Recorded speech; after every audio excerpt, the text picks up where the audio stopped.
Осы Семей өңірі Абай облысы болып өзгергелі жатыр. Осында бір геополитикалық күдік бар ма, қорқыныш бар ма?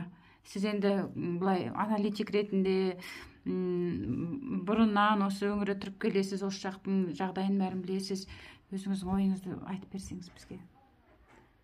Жалпы Шығыс Қазақстан облысы болып, Семей облысы соның құрамында болғанда 25 жылдың жүзі болды. 25 жылда біз Шығыс Қазақстан облысы болғанда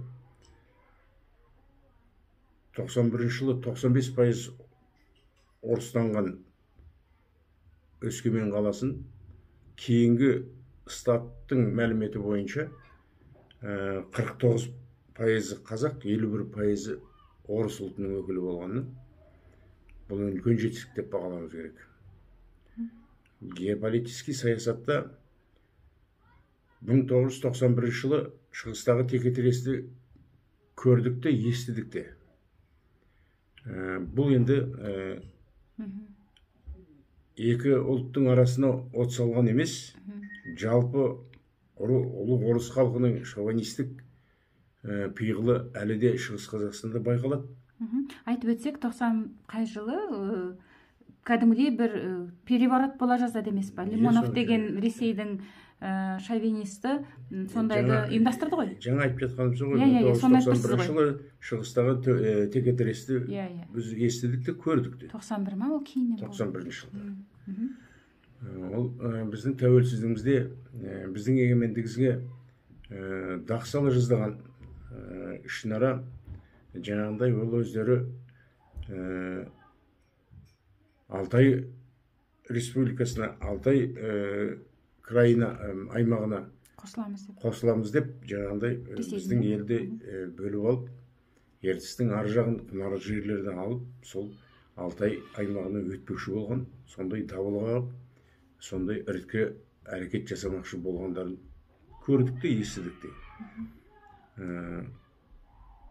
Бұрындағы Шығыс Қазақстан облысын біріктіргенде Өскемен қаласының облыс орталығы қылғаны бұл сол кездегі шығыстағы текетіресті басқан саясаттың бірі. Күдігіміз сол, Шығыс Қазақстан облысында әлі де ұлы халықтың өкілі басым. Мынау шығыстағы екінші жаңағындай Абай облысы болып құрылған аудандар келешекте тек қана шаруасын, қызметін түгел саудасында, қызметінде, тұрмыс тіршілігі де Шығыс Қазақстан облысынан бөлінген Абай ауданының орталық Семей қаласымен болады. Бұрынғыдай барыс келіс қысқарып, көші-қонды тоқтап қала ма деген үміттеміз. Біздің ұлтымыз, қазақтар, осы Шығыс Қазақстан облысының орталық Өскемен қаласында болғанда, жаппай бір жағы мамандық алу үшін, бір жағы күн көру үшін, бір жағы жаңағындай әлгі қаржылы кәсіпорындарға жұмысқа тұрып, отбасын асырап, шаңырақты болып, баспана алып жатқан, сонымен қатар Өскемендегі қазақ ұлтының санын көбейтуге үлесін қосты. Осы үрдіс тоқтап қала ма деген күдігіміз бар. Неғұрлым біз жаңағындай қаланың, Өскемен қаласының, өзіміздің ұлтымыздың үлес салмағы бір 70%-ке барғанда, ғана осы облыстарды бөлген дұрыс па деп ойлаймын. Жалпы енді Шығыс Қазақстан облысының ар жағындағы тұрған Ридер, Шаманайық, Глубокий деген аудандар негізінен бұл ертеде, бұл Ақпатшаның тұсында Алтайский край деп қарта сызылған. Бұлар сол біз Алтай аймағының орыстарымыз деп жаңағындай бас көтеріп тағы да ішімізге, арамызға іріткі салама деген күдігіміз басым. Ал енді қазіргі жағдайда славяндар өздері бір-бірімен жаңағындай әлгі күндараз болып, дүлдараз болып жатқанда, Бізде сондай жаңағындай елімізде араздық туып екі ұлттың арасында жаңағы себептен себепсіз мынау соғыс болып кетпесін деген ойдамыз. Біз атты өліндей қазақпыз. Жаңағы Украина елі сияқты 45 миллион емес, 17 миллионға жетер жетпес қазақ ертең мынандай дүрбелең болатын болса, сол өсіп келе жатқан демографиямызды тоқтап, өзіміз бас сауғалап кетпесек деген ойдамыз. Осыны ескере отырып, қайткен күнде де біз Шығыс Қазақстанды, оның Өскемен қаласындағы аймақтағы жаңағыдай Ридер, Глубокое және де Шаманайха аудандарында қазақтандыру, оңтүстіктен көшіру, тығыз орналасқан облыстардан қазақ ұлтын апарып орналастыру жүйесі, процесі әлі қарай жалғасын табады деген үміттеміз. Рахмет Әлібек аға. Жалпы Өскеменге мен бір-екі рет бардым. Сол кезде байқадым. Өскеменнің жаңа сіз ұлы халық, ұлы деп отырсыз ғой, енді ешқандай ұлы емес, олар Совет үкіметтен қалған сөз тіркес қой. Жарайды, ұлы халық дей берейік, ұлы дей берейік. Солардың шовинизммен мен көзім жетті. Өте қалай айтсам екен, енді даже Петропавл, Павлодар, Қарағанды жақтың орыстарынан қарағанда Өскемендікі енді тура қорқынышты. Ол қорқынышты болатыны бар ғой. Оларда іште қынжыл бар ғой. Мұншама байлық, мұншама табысты өлке болып тұрғаннан кейін әкесі салып бергендей жоңғардан оның аталары қорғап, это русский город дейді ғой. Жоңғардан оның аталары қорғап алып бергендей мүлдем жерде өзінің меншігіндей санап орыстікі қазақты төмен ұстап үйренгендері көрініп тұр. Екінші сорт санап тұратындары түрлерінде тұр. Қазір көшеде келіп, сол кездерде біз 95 жылдары, 91 жылдары тәуелсіздік алғанда 2000 жылдарға дейін келесі көшенің қай жерде орналасқанын сұрасаң, дұрыс жауап бермейді. Әлі де сол. Бірден, екіншіден, содан кейін бір орыспен сөзге келісіп қалсаң, мынау қаланы орыс халқы тұрғызған. Керек болатын болса, өздерің қала салып алыңдар деген әңгімені айтады. Үй салып қала. Осындай ойда, осындай пиғылда болған жаңағындай орыс халқы келешекте достасады деп айта алмаймыз. Сондықтан қай кезде де біздің ұлттың саны басым болу керек. Қай елде, қай жерде болмасын, біздің ұлттың саны басым болу керек. Қазір зорға мінеки 2021 жылы біз 70%-дан астық қой, үлес салмағы. Қазақ ұлтының үлес салмағы. Ол енді ішінара жалпылама мынау оңтүстік жақтағы қазақ ұлты тығыз орналасқан халқының санымен жаңағындай біз енді 70% асты деп. Бізде де әлі жаңағындай Шығыс Қазақстан облысы, соның ішінде жаңағындай Өскемен қаласы, Өскемен қаласының аймағындағы орыс аудандары, содан кейін жаңағындай Павлодар облысы, солтүстік Қазақстан облыстарына әлде де сол саясат дұрыс болу керек біздің көзқарас. Біз осында өтіп кеткен, бұрын қызмет істеген, қазірде қызмет істеп жүрген облыс басшыларына көп рахмет айтамыз.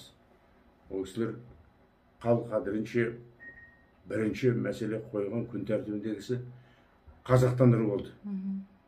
Бердібек Мәшбекұлы Сапарбаев Қабанбай атамыздың ескерткішін қойып мешіт салып кетсе, Даниэл Кенжетайұлы тәуелсіздіктің монументін қойды. Ол бір жақты жаңағындай әлгі әлеуметтік желіде облыстың басшыларына оңды солды ғайбат сөздерді айтуды доғаруымыз керек. Жақсылығын айтып, біздің ұлттыға жасаған жақсылығын, оның ішінде қазақтандыру мәселесін қолға алғандары үшін ол азаматтарға мыңда бір рахмет. Әлібек аға, әлеуметтік желілерде осы Өскемен қаласының әлеуметтік желісінде өздерінің пабликтары көп қой, өздерінің сайттары бар, жаңағы типичный Өскемен, Өскеменогорск, Өскеменогорск, что где когда деген сондай бәрі орыс тілдер көбінесе ол жерде шоғырланған. Сол жерде оқуға болады, жаңағы наконец-то мы Семей өңірі жаңа туралы айтқан сөздері, наконец-то мы избавились от нахлебников деп, жақсы болды, енді өзіміз боламыз, Абай облысы болып кете берсін деп қуанып жатқан комментарийларды оқуға болады. Соның өзі наконец-то мы избавились от нахлебников деп жатыр. Біз оларға не қуаныш оларда, неге қуанып жатыр екен? Ол қуанышқа жаңағыдай өз байлығымыз өзімізде, өз қаржымыз өзімізде, қаржы өздерінде дейсің. Ертең өркендеп жаңағыдай әлгі жақсы тұрмыс түзейміз деген ойда. Пәтер жаңағыдай баспананың тапшылығы болмайды. Ағылып келіп жатқан қазақ тоқтайды деп қуанып тұр ғой. Жаңа Әлбек амдай қорқыныш бар ма? Например, мысалы Ресейде Крымға референдум жасап, Ресей өзіне қосып алды. О жақтың халыққа шынбай өтірік па 99% Ресейге қосылуға келісеміз деп референдум өткізіп жіберді. Біздің Өскеменде ондай қауіп, Құдай сақтасын, әрине. Бірақ енді Семей өз бетімен кетсе, Абай облысы болып, қазақтар өз бетімен кетсе, Өскеменіміз не болады? Құдай сақтасын, ондай бір сценарий болып қалса. Енді бәріне уақыт емш. 51% деп тұрсыз. Бәріне уақыт емш. Біз 25 жылда 91-95% ұлты орыс өкілі тұрған Өскемен қаласын 25 жылда зорға жаңағыдай 49%-ға жеттік. Ал енді бұл үрдіс тоқтап қалмай ма? Бұл үрдісті тоқтатпау керек. Тоқтатпаудың басты себебі жаңағыдай әлгі көші-қон саясатын дұрыстауымыз керек. Біздің үмітіміз сол, әлде де болса Шығыс Қазақстанның құрамында бұрынғы Семей облысының аудандары болғанда, бұл көрсеткіш әлде де жақсарып, Өскемен қаласы, Шығыс Қазақстан облысында қазақтардың үлесі басым болғанмен, Өскемен қаласының жанында орналасқан орыстанған аудандардың қазақтары жаңағыдай 5-10 жылда 60-70%-ға жететініне мен сенімдедім. Міне ол үрдіс тоқтап қалғаннан кейін жаңағыдай орыс халқының үлес салмағы сол бетінде қалып, келешекте мынау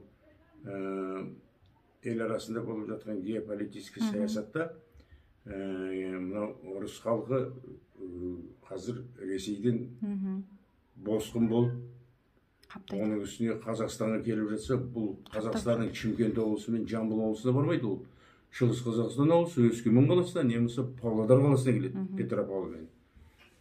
Сондықтан жаңағыдай әлгі әрем қол жеткізіп отырған жаңағыдай тепе-теңдік, содан айырылып қаламыз деген ой күдік бізде басым.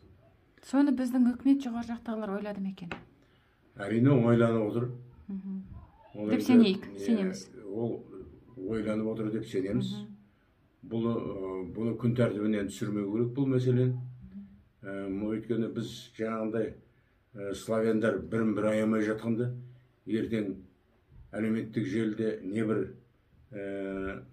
теріс пиғылдағы орыс өкілдері, Россияның, Ресейдің өзі орыс өкілдері жаңағындай келесі кезек қазақтікі деп сөйлеп. Бұл біздің жер деп па? Иә, сөйлеп тұрғанда әрине екінің бірі қазақ күдіктену керек, күдіктенеміз.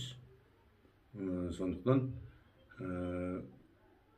күдік болған жөн, өйткені біздің негізсіз емес дейсіз ғой күдік. Сыртқы істерімізде, ішкі істерімізде бұл мәселеге сергек қарау керек.